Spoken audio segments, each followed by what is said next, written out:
Holbrook New Media. This is Jeffrey K. Holbrook. Welcome to the audio feed from holbrooknewmedia.com. Today, Geoff and Jeffrey, the weekly catch-up. We hope you enjoy the audio version. If you want to see what we look like, I will embed the video for this episode at holbrooknewmedia.com. Hello, everyone. I'm Geoff Blanchard. And I'm Jeffrey K. Holbrook, and this is the weekly catch-up.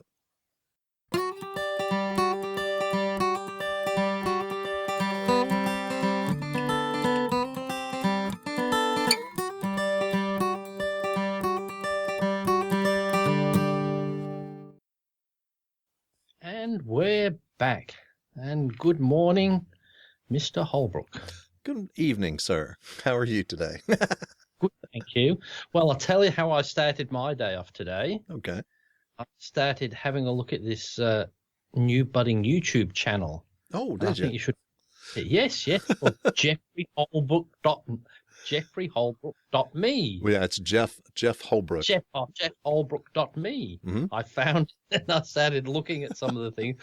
Unfortunately, I was nearly late for work because I thought, I'm listening to the roadside. What did you call it? The roadside drive by philosophy. Yeah.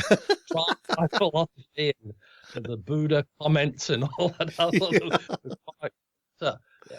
just thought, I better go now. But I'm nearly up to date. But I think I've got about 3 more to go because I've seen a cat video. So it's a wonder that has got 500,000 views. But the thing is, the cat. But what you needed to do is have the cat turn into a leprechaun or something like that at the end. Yeah, you're right. I really messed that one up. Yeah, it was just a cat pairing and doing all the twitching and the tail flicking like they do anyway. Oh yeah. Well, the one that's taken off the most right now, it's been up for about 3 days, I think. It's got like 128 views on it. It's I did a whole bunch of things on Skyrim where I was shooting just various creatures and people and whatever with this real overpowerful spell and just blasting them across Skyrim and everywhere. There's about 100 of them on there, and I put jazz music behind it. Well, is that the one? Because I was getting up to, I thought that looks like a game thing, but it's about your second to last one you did. Is that it's a Skyrim Ragdoll Fest is what I call it, because it's called a ragdolling whenever somebody's flopping through the air after they get blown up or something. So that's what you've got to do to get views is just record a video game. Yeah, no, I'm serious. The fact that it had Skyrim in it, it just made people come and see it, and whereas, in anything else that's not necessarily recognizable up front, I mean, people aren't looking specifically for me, no. but Skyrim they recognize and they come and see that video because, it's about Skyrim. So, well, just forgive my ignorance, but I have no idea what Skyrim is. Never heard of it. Skyrim came out in 2011. It's a video game. It's version 5 of the Elder Scrolls series. And it's quite epic. And like you said, there's all kinds of modding, different things you can do it, like modifying things, adding things to it, weapons and places and people and things. A medieval setting, you have to fight dragons to keep from being eaten. And, and there's obviously various quests, but it's just an open world. And so it's not like some of the military things, if you're not online, you come to a situation where they run you down a tube. You have to go through this valley and go over here and get past this ambush and do this and this, and they funnel you through where they want you to do it. Well, this here is just an open world, and you can pick and choose wherever you want to go, what quests you want to do, or whatever. It's just this huge world that you can walk around in and do whatever you want to do. And again, there's things trying to eat you from time to time. There's things that you have to actually kill from time to time to keep from eating you, and various quests. You can be a thief, an assassin. You can be just this really nice guy. You can be a warrior, and you can do all of these things. You can be a mage, which is, a magical type of person, and you can just go around and just, I vacation there occasionally is what I do. I mean, I beat the game years ago more than several times. And so, now I just vacation there. Is this an Xbox or a PlayStation thing or just a computer? All three. All three. Oh, So no, what do it's you it's play? that big. It's one of the big epic Oh. games. I mean, it's a big deal. It's on Xbox One. It's on the PlayStation 4 is what I'm playing it on, and I have played it on the PC. They just now got it to where what they call modding. Used to be able to do modifications and add, again, entire towns and people and things to it, just that amateur programmers, actually do. Now there's certain, it's limited, but there are approved mods that you can actually just incorporate on your PlayStation 4 or your Xbox One. And so that's what I did, and that's where I got that real big explosive spell. It's way overpowered. Just run around having fun blasting things across the landscape, and that's what that thing is with the jazz music behind it. It's pretty funny. Well, I saw the first one was about a minute and a half Right. that he was doing, and he did something with the spell at the end. Well, it's the same spell that I'm using in the other thing, but what happened was that was the boss. What they call the boss fight is the big one at the end that you have to fight before you can finish the quest, and that's supposed to be an epic battle that happens at the beginning of the game. And you see how overpowered that spell is. I just blasted him across that chamber, and That's right. just you're sitting, and all of a sudden you see the hand kind of curl up a little bit. Blam! Yeah, he just goes cartwheeling across the room, and that's the end of that. So it's just fun. I suppose that's one of the things that holds the Mac down as a platform, because I bet it's not on Mac, is it? Not that I've ever heard of. And the thing is, Mac it seems to be in general known to be for creatives, people who are creating content, whether it's art or whether it's audio, video, things like that. I mean, that's really known what the Mac platform seems to be for. And then the PCs are for business and for gaming. Both of those things seem to be the biggest thing that they're about. And like you say, and you never hear of them ever releasing a video game for the Mac. I never hear that.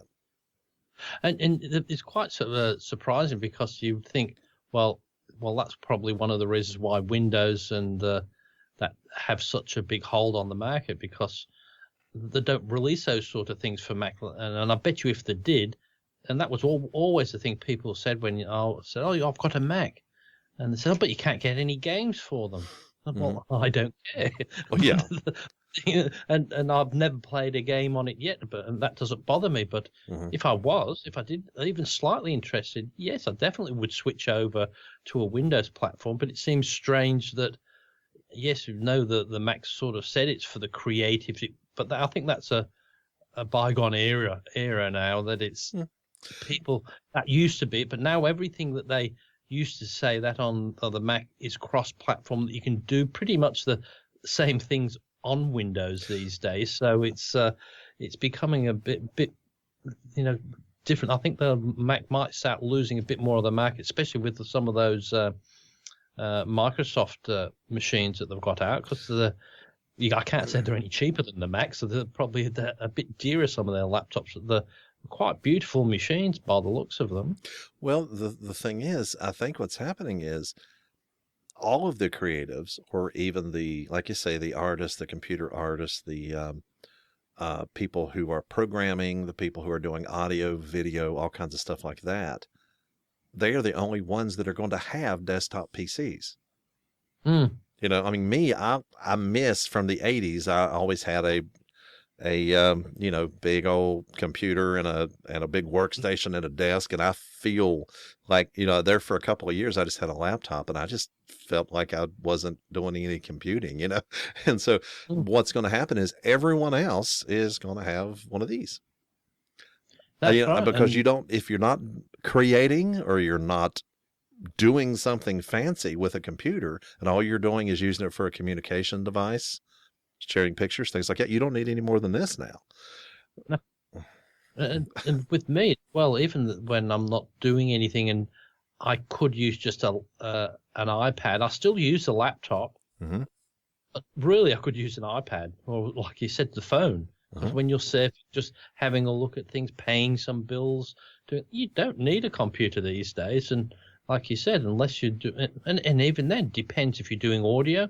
Depends at the level that you want to be doing it at, and the volumes, and even with video editing, well, how far do you want to go? You can be quite creative on an iPad these days, and You can do quite a bit on there if you want to. And if you've never had a computer where you thought, oh, it's much easier on a desktop computer. I hear that a lot of the times. So, yeah, that's probably because you're used to that. But I bet you give somebody who's never had a desktop, and they would do wonderful things on a laptop, not a laptop, an iPad or a tablet type thing that you would never think possible, because they don't know you can't do those things. And it's amazing what these kids come up with that, well, I didn't know you needed to have a big machine to do that. Well, and even now too, even if your eyesight's good enough, this is plenty big enough. And this has 64 gig of RAM in it, plus an external card that I put in it that has 200 more gigabytes of storage. So you can store large files on this thing. You can actually get apps that allow you to manipulate the data and to do all these things. My main desktop unit has got 16 gig of RAM. Then, of course, I've got external storage. I've got a 2 terabyte in the computer, or 4 terabyte outside the computer. And again, this is, just kind of a PC thing. But I do everything on this, and I'm comfortable here because I was a programmer back in the 80s, and I enjoyed my environment, and I've sit down and I've got my command center, and to me, where I'm old, I feel funny trusting everything to this. But just since I've got this, I have totally changed my habits, because the first thing I would do would be to come home, get on my computer, check out Facebook and see what people said, because I've been completely out incommunicado. Now, on break and lunch, I consult this, and then I do whatever. And for instance, I did another video today in the car. Set this up on the dashboard on the little thing, so it's shining on me. Pulled out a little tablet that I got with this, as this extra thing. It's got 16 gig of RAM, I think, in it, but it has data. So I pulled up one of my favorite websites that have quotes on it, brainyquote.com. I love that place.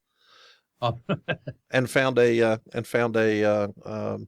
quote from Queen Elizabeth. This is what I'm still sitting in the car after I parked at work. And in the car, put that thing on there and filmed myself talking about the quote from Queen Elizabeth. And that one will be come up in the next couple of days.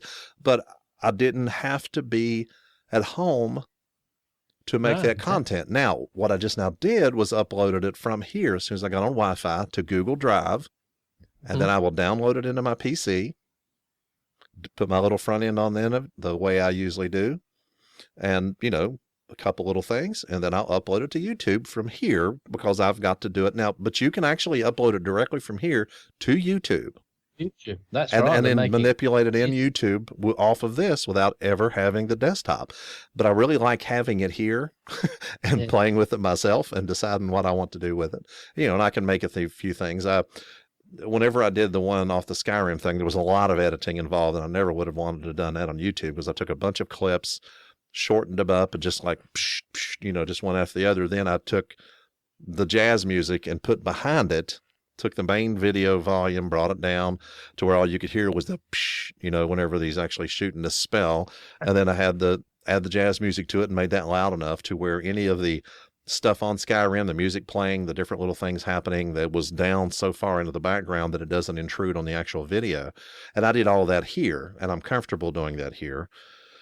But it could be conceivably done just off of this, straight up to YouTube, off your Wi-Fi, manipulate it there, and then publish it. You don't really need this, but I do. Well, the same thing here. You can go back, say, 5 or 6 years, and that's all you used, your desktop. You was there doing this, doing that, and so every night you'd have it on, do this. Now, like I said, I'd come in here to do a show like this, or maybe do but I might use it 2 or 3 times a week.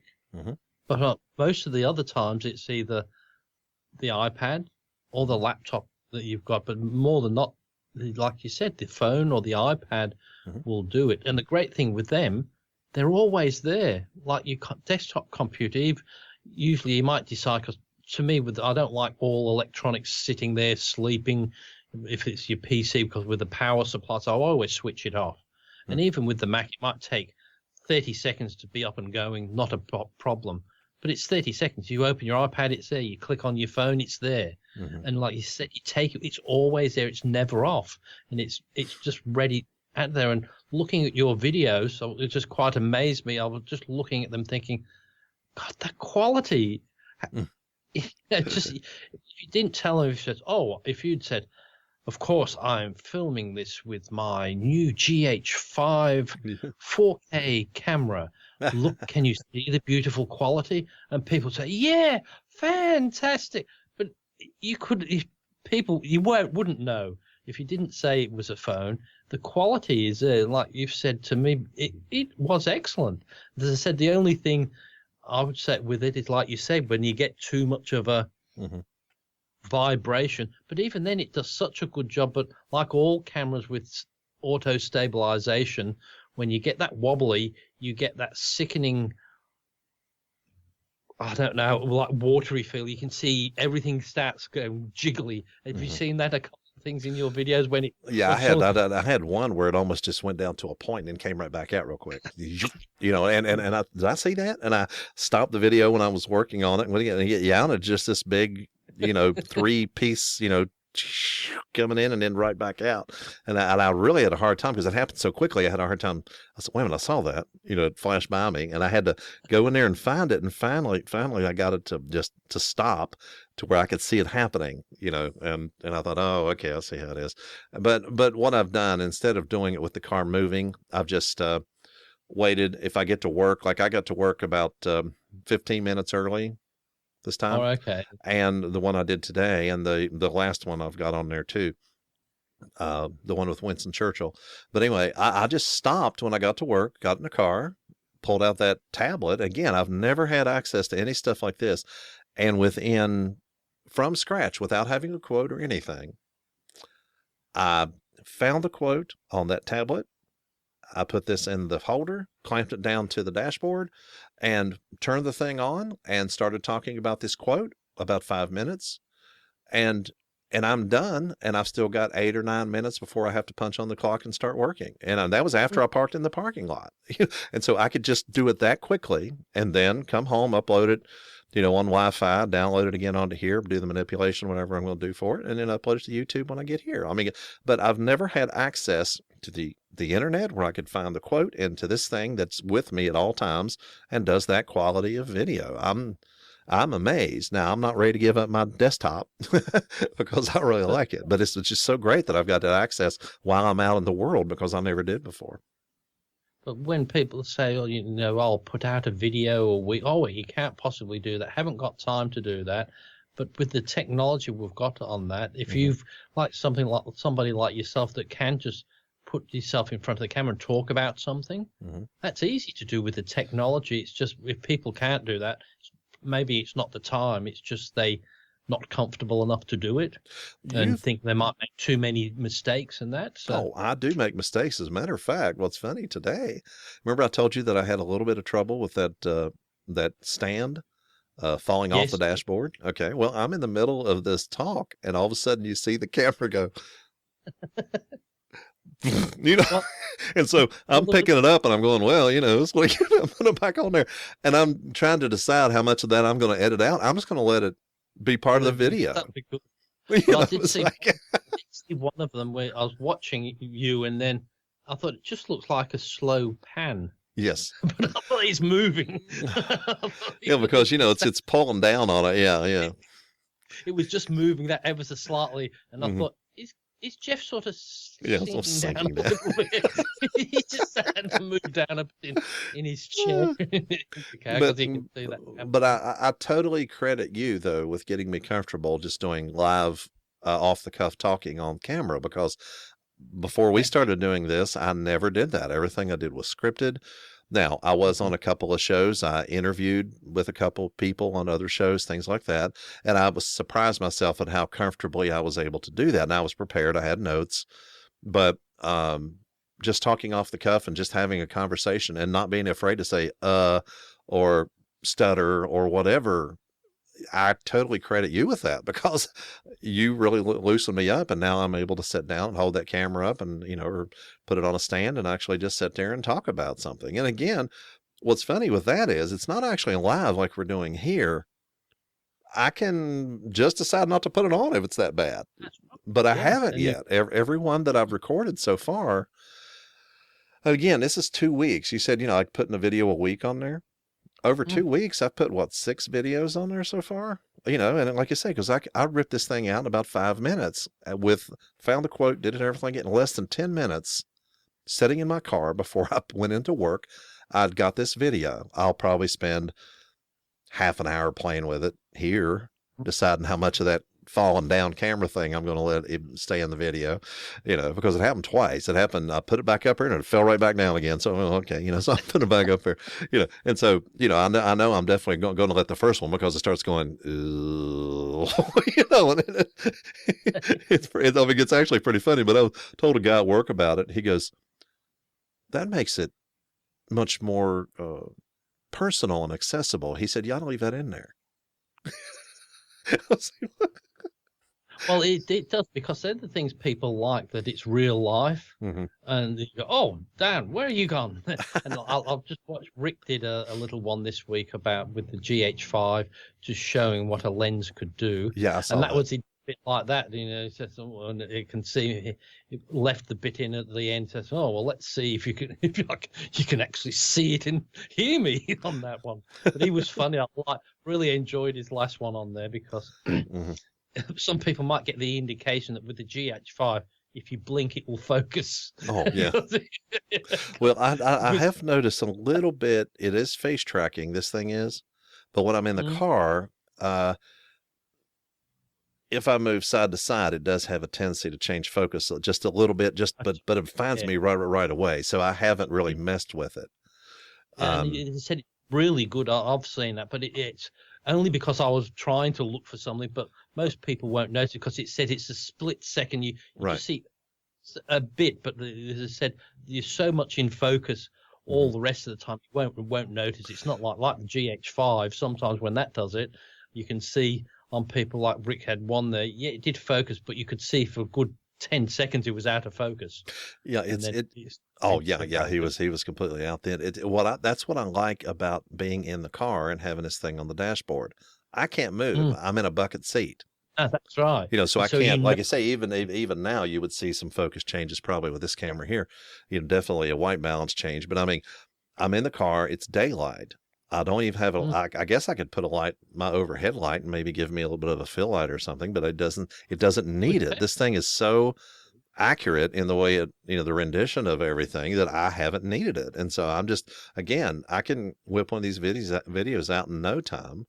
I mean, it's so it's almost like a, vlog or whatever they want to call that, to where I really enjoy these celebrity quotes. And, if I find one historical person, or I find one like that, all I got to do is pull the thing up on that tablet, look at it and say, oh, hey, let's check this person. Well, okay, Queen Elizabeth, I wonder what she said. Well, this one here was about the losing of the American colonies, was what she was talking about on this particular quote. And I took that and likened it to a situation that we have here in West Virginia. So you'll have to go and see that for yourself. I will, because I don't want to spoil it, but that would be good. I'll listen to that, because there's also a new film out I just saw that's coming out about, called Queen Victoria, with Dame Judi Dench playing Queen Victoria again. I totally have to see that, just because she's doing it, and I've enjoyed watching, like, the Queen. I really enjoy watching these things. I think these are very good historically. She did Mr. Brown. That was Queen Victoria, but I think this is after Mr. Brown, so it's not a made-up one. But with Judi Dench doing Queen Victoria again, and she did such a good job on that, I'm going to have to watch that. Because she was, until this Queen, she was the longest-serving Queen, wasn't she? She was over 60 years. Oh, yeah. But this on the Queen Elizabeth, she's gone over that. But like you said, whether you like the royals or you don't, all the films that I really enjoy that, because it's got all the glamour and that of that. Because for people like me, you just can't imagine their lifestyle. Like, when there's rich and famous people, you can imagine what money buys and you do that, but they're in a different world. It doesn't mean anything to them, does it? Like, even the money, it doesn't mean anything to them, or it can't do. No matter what money they've got, they still do. it's just them. So it's just quite a strange sort of thing that people do love to watch. You watch the Netflix one, the Crown? Yes, The Crown. We watched that. Yeah, we watched it all. Yeah, I love all things like that. It's funny that the way they're portrayed now, and then last night I watched a movie, not this past night, but the night before. I was off for the holiday, but I watched The Scarlet Pimpernel. Leslie Howard, Who? Merle Oberon. The Scarlet Pimpernel. Right. Pimpernel is a type of a flower. And Sir, what was his last name? Something Blakely. Anyway, Leslie Howard, the guy who was in Gone with the Wind, I believe he was killed in World War II after doing Gone with the Wind. He was, a very big British World War II hero. And anyway, Merle Oberon, who was, I really like her as an actress too, but she was, I believe, from India. British India. And, so she was in it too. And it's old black and white, grainy when you're watching this thing. I mean, it's a really old movie. And the Prince of Wales was in it. This guy was the Prince of Wales. And they all were portly gentlemen. And, and he kept Percy Blakely, I think was the guy's name, Sir Percy Blakely. And what was happening was during the French Revolution. And so he was going over and actually rescuing, going undercover and rescuing these French aristocrats, that were being executed, the guillotine and stuff. And so, but anyway, and like I say, it was all in black and white. So it was a really, really old show. But the way that the Prince of Wales was being portrayed, he would just show up and mingle with people and would give his opinion anytime anybody wanted it. So they might be watching a boxing match, and, Sir Percy Blakely and the, Prince of Wales are sitting beside of each other betting on this fight, and then, they, there's horses, and they're betting on the horses. And then, he might show up, just at a party somebody was having. And of course they announce him, the Prince of Wales, and everybody does this. And he's, well, he was just a regular, accessible, rich guy was what it amounted to. But it was completely different than the pomp and circumstance. Yes, everybody bowed when they were supposed to. And don't worry about it. But it was such a different portrayal way back then than what it is now. What you see, the pomp and circumstance and things that we all believe happens with the royals. We watched another one here recently. It was Queen Elizabeth's what was it, 80th birthday, 90th? She's just had, well, it could have been, I don't know. I believe it was the... Yes, now, isn't it? She's 91 now. So. Okay, so yeah, it was the 90th. And so it was actually a documentary that was on Netflix, I believe, but it was a documentary that was actually narrated by Charles, the Prince of Wales. All right, okay. I'll have to look and they're watching old movies, old family movies.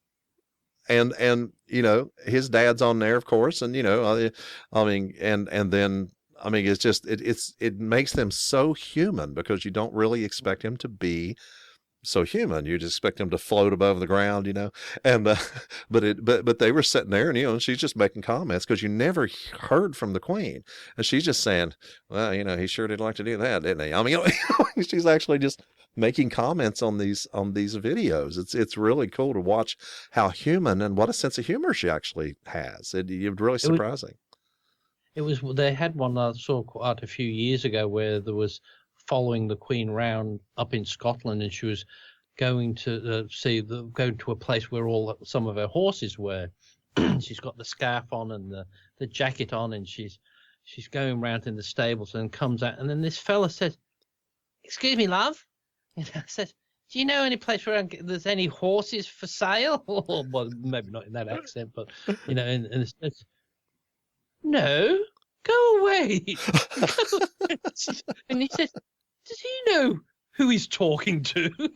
And he says, "Obviously not, ma'am," because somebody was with him. And then he said, "Because how did he get up here?" But it was quite strange. Somebody just came past, but it just made it seem quite normal, thinking, "No, I don't." Just, "Oh, okay," and just went on his way in that. But it is, you see them in all this serious seriousness, but they're just going to be, they are just like normal people, really, when it comes down to it. They'll watch TV. I always think what they would be saying, sitting there criticizing somebody else, like, yeah, they've got to be prim and prop and do all the right things in public, but it'd be lovely to see what they actually get up to and do in private. Like, there was always used to say that with, like, it's not the done thing for them to be seen smoking in public, but a lot of them used to smoke, like the Queen Mother used to, but nobody ever saw her smoke, did they? No, it never did. Now, that's what's so different about this, and I believe, I'm trying to remember if it was on Netflix or if it was on Amazon Prime, but it's the Queen's 90th birthday or 90th birthday, I think, a documentary. Yeah. I mean, probably not here. And it does show them. Oh, no, yeah, because it was just in the last year or two, so it had to have been the 90th. So they're talking about. I mean, they're actually showing these old movies, and a bunch of them are smoking, and a whole lot of stuff is going on. And like you say, it's being narrated by Charles, who always seemed to be a rather stiff and formal, man. But you can tell he has affection for her. I mean, it just is so. It's almost like if I did a documentary about my own mother. It was just personal. He was saying this and this, and and this is the situation she ran into, and this happened, and I mean, and then they show them together, watching these movies and the comments they're making and things like that, and they're just real people. And you would hope to think though, with families like that they would be close, because you would think they're the only people you can be yourself with, really, aren't they? Yes. No matter who it is, you couldn't trust anybody else but your parents, and that you could be yourself. They're the only people in the world you could be yourself with. So you would hope that they would have that strong relationship, because I said they've got nobody else. No matter how good it is, you couldn't be yourself to anybody else, really, because you'd be betrayed somewhere along the line with that, because nowadays somebody will pay somebody to do this story about, so that they just would only be able to be themselves with their family. And the situation, another thing that I really enjoyed seeing was, and I've never seen this before, was Harry and what's the other guy's name, the brother, the heir? Yeah, William. Yeah, William. I guess that'd be easy to remember, wouldn't it? Anyway, William and Harry are sitting there watching these videos of like their dad when he was just this little kid, and he's sitting on this little thing, and they push him and he rolls down over the hill out into the meadow, and they go, well, he used to do that with us. And they're sitting there, talking just like any brothers would. Look at that, I can't believe he's doing that, and so, and watch them laughing about it and stuff. It just like, it reminded me if I was sitting with one of my brothers watching a video of my parents as children, and I mean, they were just laughing and having a good time being brothers. And you just don't ever see or get that feeling of that. But I think they did for years cultivate that aloofness. And I think one thing that Diana did for the monarchy was actually make them understand the value of being in touch with the people.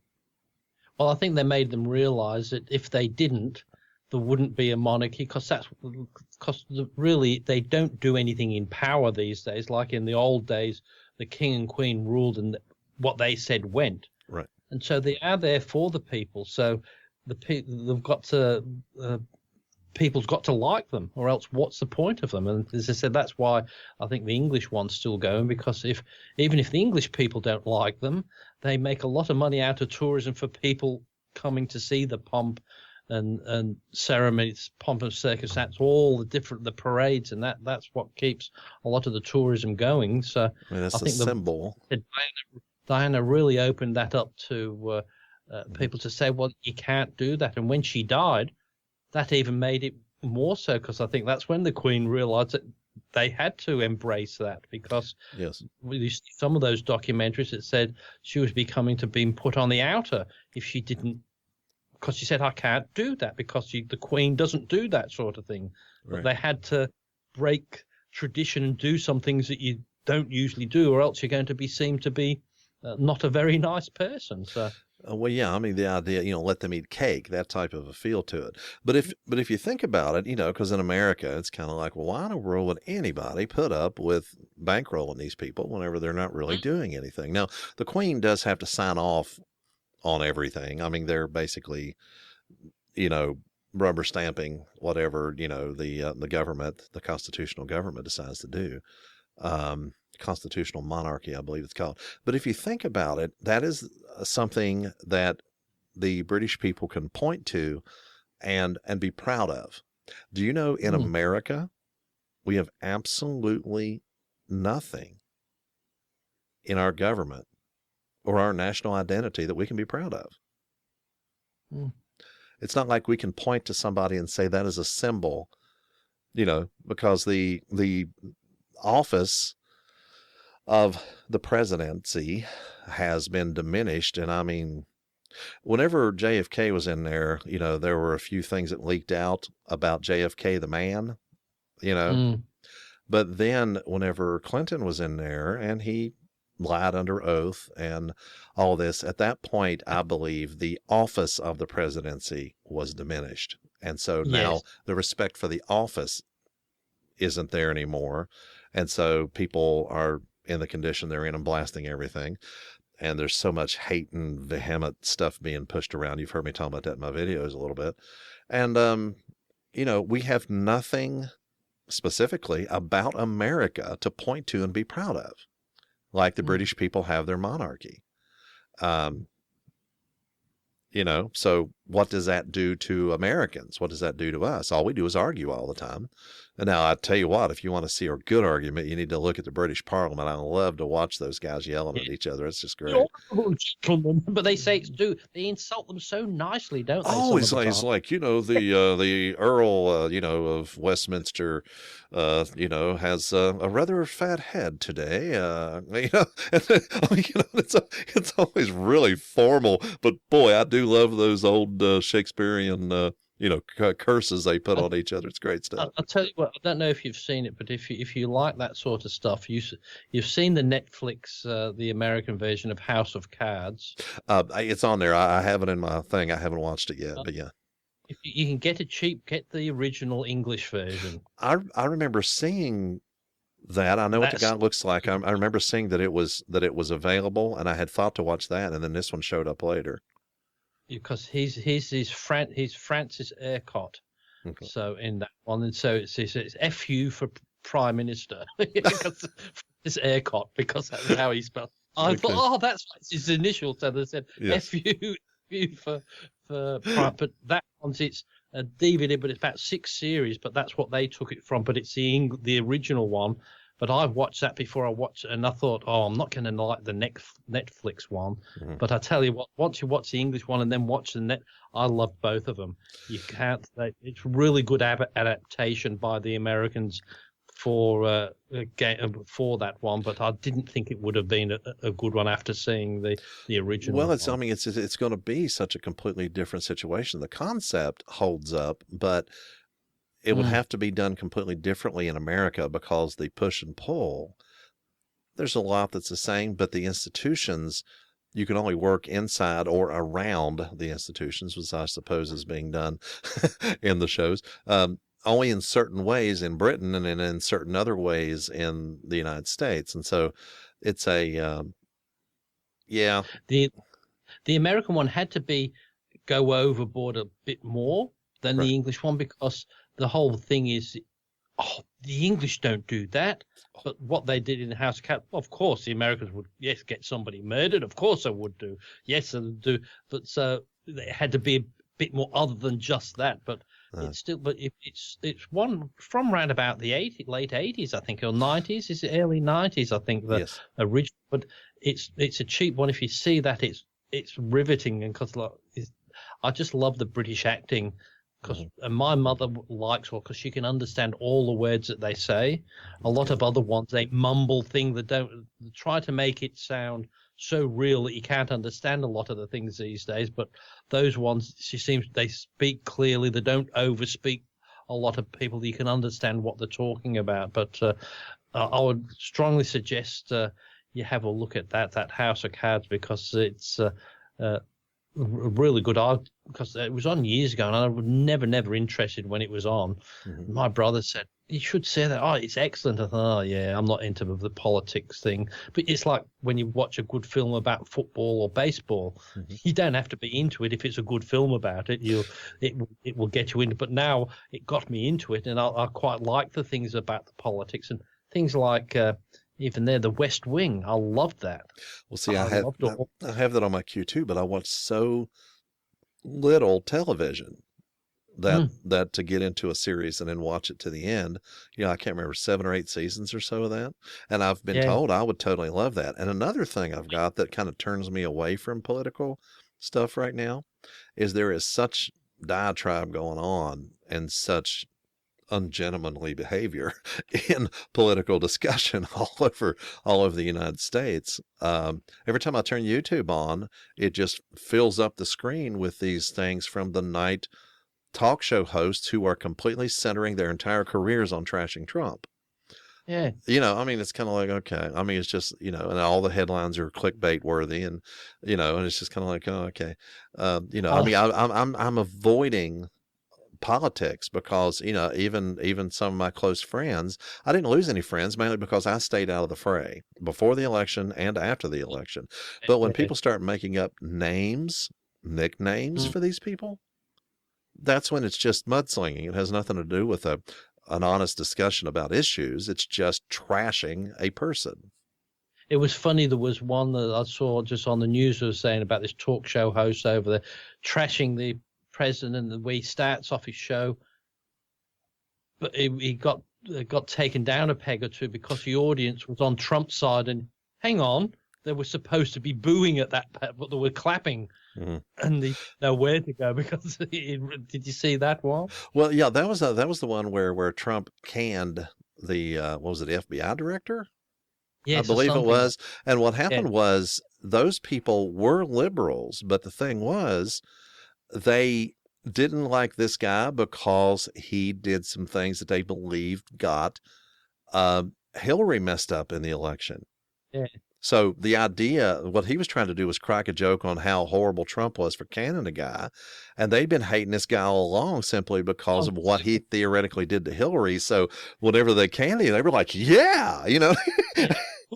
We wasn't expecting that because really it was his fault because everything was going fine. But if he'd have just closed that issue about those emails, but he just opened and had no intention of going any further. Mm-hmm. But it just made it look worse and I'm sure that made a big thing in people's minds and that when they're doing that. But getting back to that West Wing, since watching that, I know all these things are dramatized, but they try to do it as accurate as they can do how things work, how the presidency work. And so it gave me a really good understanding of what goes on a lot of the time. And you understand, like I never understood what a filibuster was until I saw that. And I didn't realize that, what is it? Is they just keep talking and talking until nobody can get into the cat past something. So, you just talk it past the chance of any action being taken. Being taken. So that somebody's just talking about and going on and on until it gets to a point where everybody's gone. So they've all gone home, and then they say, like, let's vote. And instead of 50 people being there, there's 2. And so they're only your 2 people. So you get the vote. Yeah. And I thought, gee, but they do that in England as well. But you don't realize that. And I thought, and all the work that they do in the background, you think that it's when they do get elected and do that, it's not a job.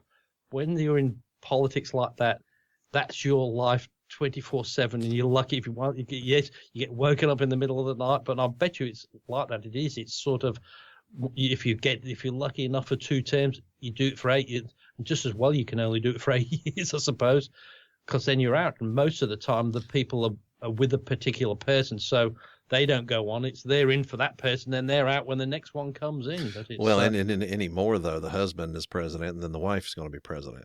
There's been governorships that have been that way. They switch back and forth, but now that's what they're trying to set up. Is I'm expecting that probably Mrs. Obama will run. Yeah, I mean they had Hillary running for the Senate before the presidency was over, and the newspapers set that all up. and told them basically to move to New York and she could be senator from New York. You know, I mean, Because they set it up a long time before any elections were happening, anything was happening. They just said Hillary's going to be the next senator from New York. And the newspapers basically just ushered her right in.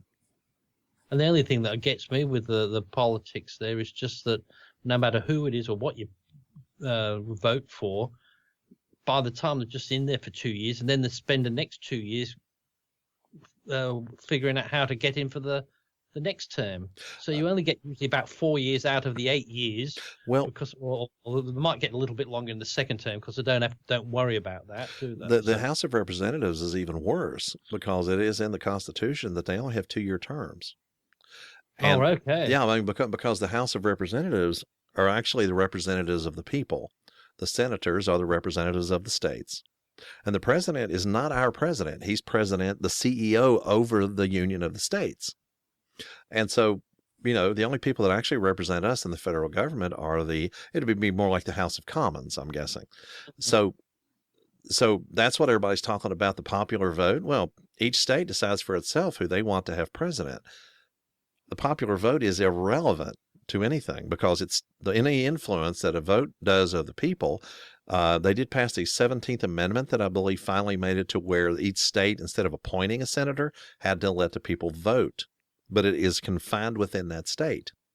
So that keeps, for instance, the big, large populations of New York, Pittsburgh, places like that from completely overrunning West Virginia, and their thoughts or whatever would not be able to be said. Now, it's also governed by population because West Virginia has a very small population. But the influence of New York City ends at the New York state border. Hey. You know, and so in West Virginia, it's a very rural idea about how things ought to be done.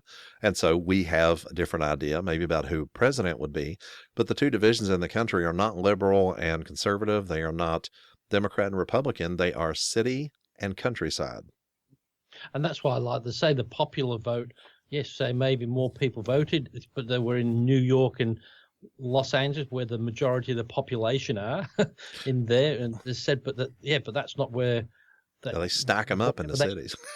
And maybe they vote for there, but it's got to be the people, like you say, in West Virginia don't want to be told what to do from them. So it's got to be shared out, and that's what the Electoral Council does, doesn't it? It says even if there was only 10 people in West Virginia, well, that's one vote for that. You can't have it. Doesn't matter if there's 20 million people there or 200. Each state decides for itself, and then that's the end of it. So, and again, there's population things to how many electoral votes they get, and they do give a nod to the population, so that helps. But if they did away with the Electoral College, and again, it was done specifically as a compromise during the Constitution. I've studied on the formation of the Constitution some, and it was done specifically to keep the populated northern states from overrunning the South. Well, that was the whole point of that compromise and why it's done that way. If the Electoral College was done away with, there would never be another conservative president in the United States ever, because then all the cities would elect the president every time. It happens in New York State. I mean, not New York State. It happens in California. They're as large as a small country. So they have no electoral college stopping at the county borders, but it's a small microcosm of what would happen. Rick Zanotti told me that 62% of the people in California are conservative, but they go liberal all the time on everything because the cities rule. You know, and there's no county borders stopping anything.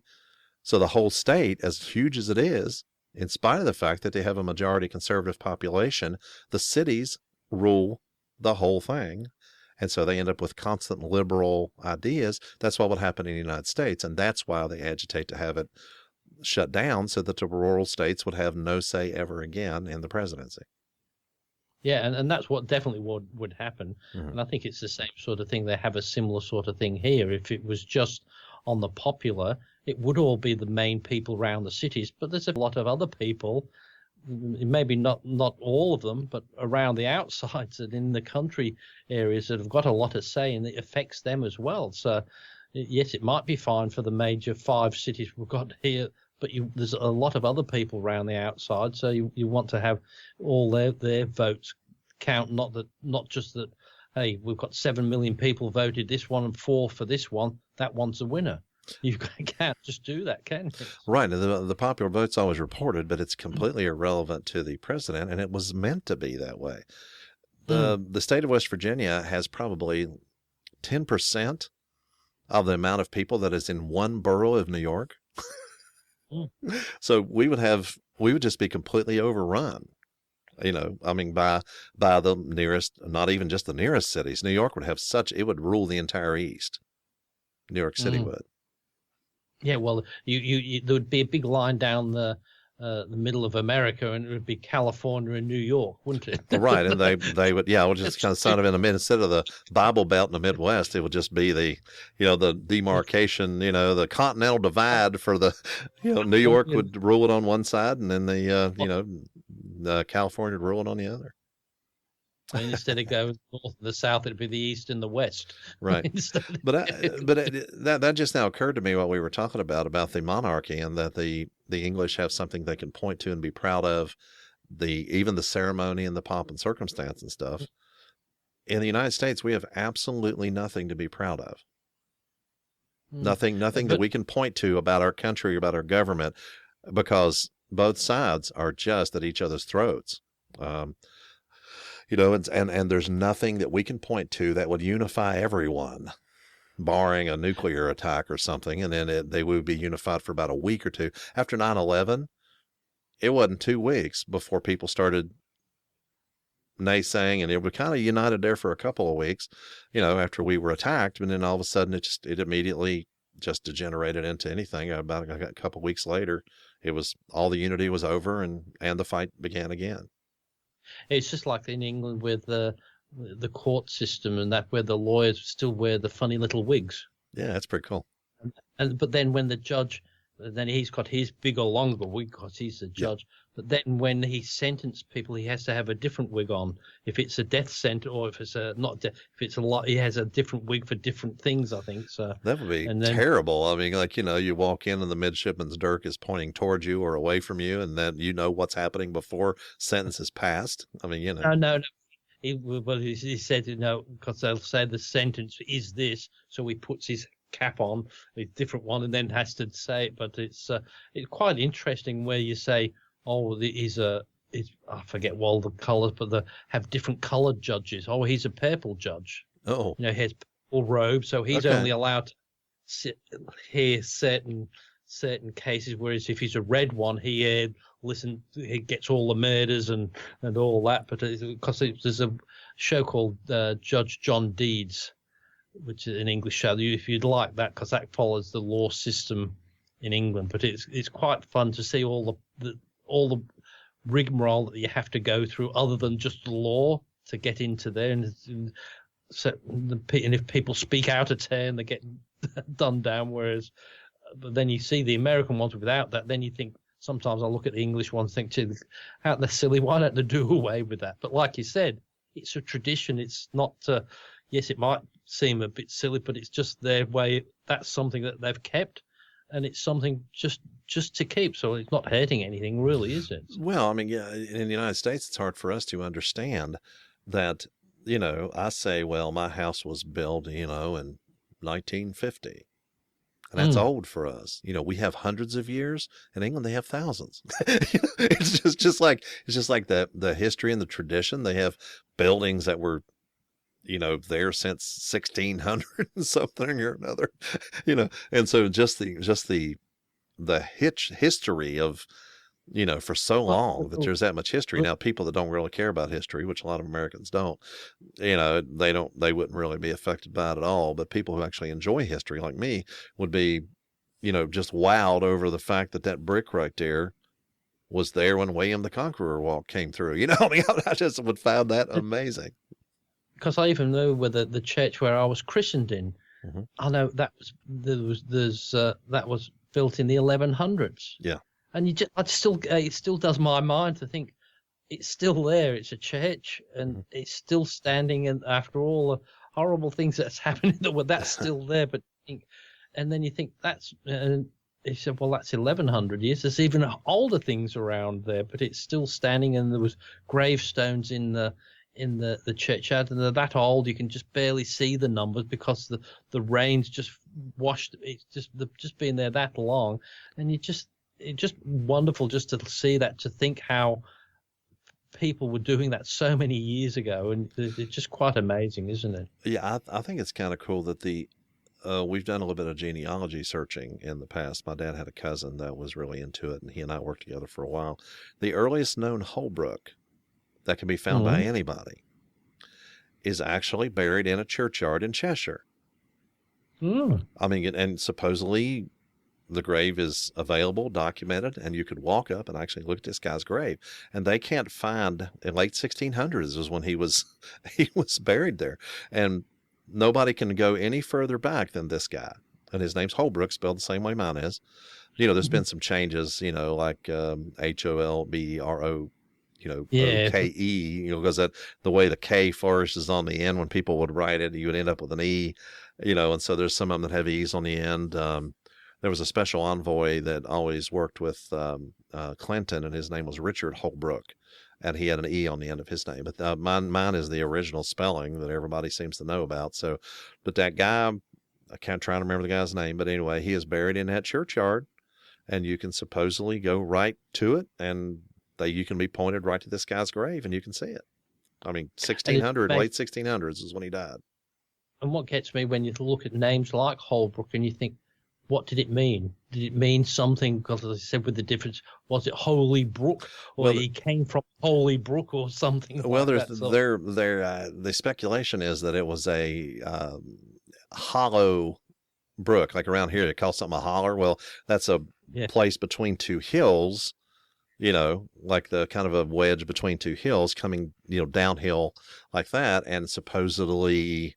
It's speculated that it was, this guy lived, because a lot of the names were formed based on a person's occupation or where they lived, so-and-so's Ferry or so-and-so's Smith, or whatever. And their occupation a lot of times they would say the first name, and some cultures went with the father's first name as the last name of the son, and then some of them went with occupations, so-and-so the Smith, or so-and-so the whatever, the innkeeper or whatever. And so they would form names based on, and then when things got more formalized, that person's name, especially if you passed your Smithy down from father to son for however long, and then it's obvious that family's the Smith family, so, and so it just eventually stuck, They do that in England, English and German, like Schumacher. That's just shoemaker, isn't it? So, but it's the same thing like that in all different languages. I suppose, how do you get a family name? Like I said, you've got to, it's got to be something that you're doing. They don't just spring up there. It's got to be something. And then, as I said, hundreds and hundreds of years later, it doesn't mean anything to us because we have no relationship to the name, but it must have had some sort of meaning. Like, I don't know what Blanchard means or what that would mean. So you'd have to check it out in French because it's a French name. But then you have names like Erickson, Leif Erikson, people like that. Well, the name Erickson is still around. So does that go all the way back to Eric the Red, or was there some other Eric that the modern day Ericksons are sprung from? It would be really, really cool to just check out. Of course, we don't have enough lifetime to check out all these different little wonders that, you're just kind of curious about. That's one of the tragic things about dying at 70 or 80 or 90 or something, is simply because you don't have, for one thing, you spend your time making a living.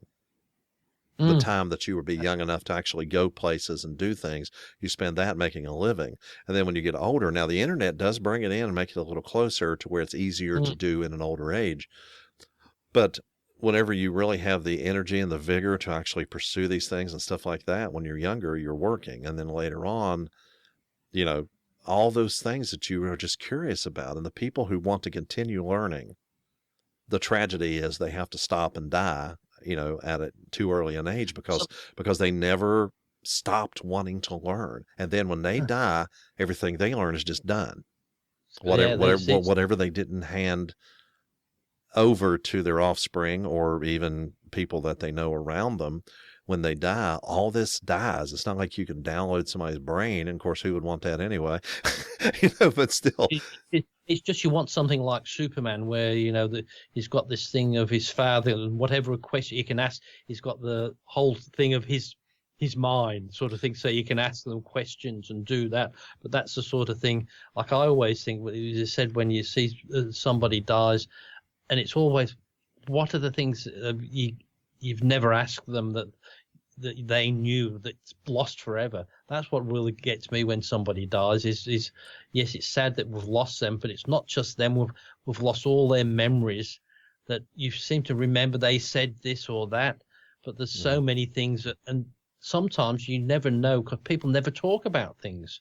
Well, like I knew somebody, and then they went to the funeral, and you hear that, my goodness, I didn't know he did that, and there's some really big things they've done in their lives, and you never heard about it. So. Well, one of the things that surprised people about my father was his love for some classic poetry, and so you know about that poem that they actually did, that I performed for the thing, and then I actually read the poem at his memorial service, at my dad's memorial service.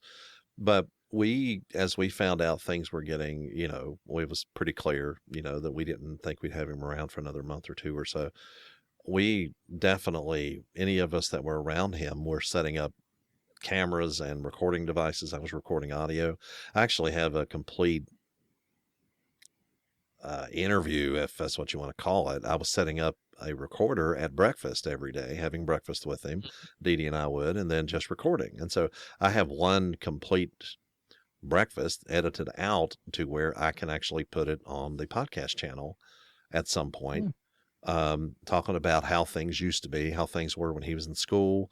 And so we were asking questions. We got him to quote a little bit of poetry that he could remember, and telling stories about when he was in school and things like that. And so, there was an urgency to get these things whenever it was clear that he wasn't going to last much more than a couple, 3 months or something.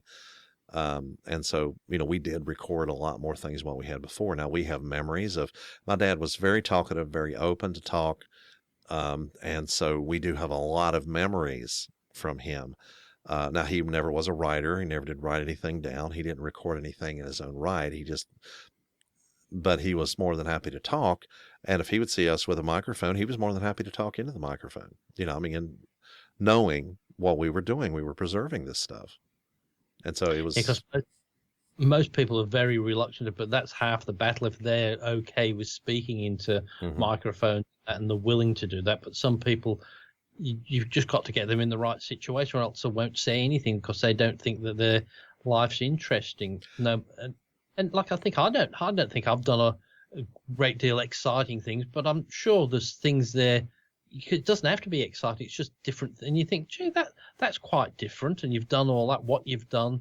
Everybody's got a story. And that's what I think with great thing with video, and we've got to do a bit more in the world, is get these people and have a bit more guts to go out there and say, can I film you and ask you a question? Some people just look interesting, but we're all a bit scared that we're just going to get beaten up if we go up to someone, can I film you and ask you some questions? Whereas if a proper film crew did it, that's fine. But I think we need to do a lot more of that. That's what I think those big interview microphones that we were talking about would do, especially if you have your own mic flag on it, that it says like some company or something. Dee Dee and I both have Holbrook New Media shirts that we wear whenever we do that type of work. And then you come up and you have your mic flag on your microphone, and you look official while you're doing it. There was we were doing something down here in nearby town, and they were dedicating some historic plaques and things like that. And there was a lady from one of the local newspapers looked at me and said, "Well, I guess I'll be seeing you at some different events." I was accepted as a member of the press. If you do the right thing, and like if you had a gumption, you get your camera on a tripod with a light, a proper microphone, and somebody stood there, people will come to you. Yes, they kind of come by and they're looking at you, and all you have to do is back at them now because they really want to talk, come over. But get it set up right. We had nearly up. Well, I think our time's up, but just finish on this one note. We had an event years ago from, I don't know if I've said this before, with Compact, when they brought out one of their first PCs and they had an event on in the city. and they invited all the people from the shops who were selling it, about 250 people. But what they did at the theatre they had in Melbourne, because they had to have a big theatre to get people in there, they hired about 250 people to be there, to go there and say, oh, look, and start clapping and cheering. And then they had about 600 people by the end when we're entering going, oh, look, yeah, because they just hired a crowd to pretend that there was famous people coming, and people just couldn't resist all what's going on, because it was a proper theatre and that. And I thought it's just amazing how with just a few people jeering along, you can pay, and people thought, oh, are there some? And I felt such a fool walking in, because you going up the red carpet, but it's people are thinking they're expecting to see somebody special, and they say, oh, I can't see anybody here. Well, no, what it is, then people don't want to admit that they don't know who that celebrity is. They're all cheering. They say, oh, must be somebody. They know it. Yeah. Oh, better look that up. Yeah, because they all cheer because they said, oh, I must be just silly. I just don't know it. Anyway, Mr. Holbrook. Yes, sir. That's another. I thought, what are we going to talk about tonight? Well, we have enough to talk about, and then we're even 10 minutes over this time tonight. So it's amazing. Never talk about politics, but that takes up it's always a very interesting subject, though, I think. It's always, but we didn't get on to a lot of the do's and don'ts. We're just more so on the culture of politics and the structure, that anyway. The structure of the politics, yeah. I've got to look up that one, that Royal documentary with the child, that one. I've seen the other one. I think it's Elizabeth at 90, I think was the name of it. I'll have to look for that, because I'm sure it'll be on YouTube if it's not. But see, our Netflix is usually about 6 months behind yours. Oh, okay. Usually by that time. So maybe the main things are there, but a lot of the time, things like that, I know the other one was on Netflix, but I'll have to have a look. Well, thank you, everybody, for watching. And enjoyed this again, Mr. Holbrook, as I always do. It's always good to come home on a Wednesday and have a good old chat on there, and just do it on YouTube. So thank you very much, and I'll see you again next week for show 48 on the 6th of June. I can't believe we're halfway through the year near enough, aren't we? It's just gone so damn quick. Anyway, thanks again, and bye for now.